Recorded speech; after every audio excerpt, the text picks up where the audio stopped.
Why are Hindu temples in Bangladesh being attacked? साधुओं को क्यों गिरफ्तार किया जा रहा है? क्या ये सिर्फ एक इंटरनल इशू है या इसके पीछे ग्लोबल पावर्स का हाथ है? आइए समझते हैं। पिछले कुछ हफ्तों में बांग्लादेश में वायलेंस बढ़ गई है। चैटोग्राम में मॉब्स ने 3 हिंदू टेम्पल्स पर अटैक किया। शांतानेश्वरी मातृ टेम्पल, शानी टेम्पल और शांतानेश्वरी कालीबारी टेम्पल।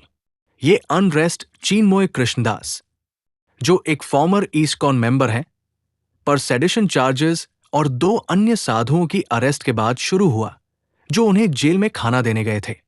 रिपोर्ट्स के मुताबिक टारगेटेड वायलेंस हिंदू माइनॉरिटी के खिलाफ लगातार बढ़ रही है। 200 से ज्यादा टेम्पल्स पर हमले और ईस्कॉन से जुड़े 17 लोगों के बैंक अकाउंट्स फ्रीज होने से डर और बढ़ गया है। लेकिन एक्सपर्ट्स मानते हैं कि ये सिर्फ इंटरनल टेंशन्स नहीं है। कुछ ग्लोबल फोर्सेस बांग्लादेश सरकार पर दबाव डाल रही हैं कि वो साउथ एशिया में इंस्टेबिलिटी फैलाए। एक्सट्रीमिस्ट ग्रुप्स को एक्सटर्नल फंडिंग और सपोर्ट मिलने के भी संकेत मिले हैं।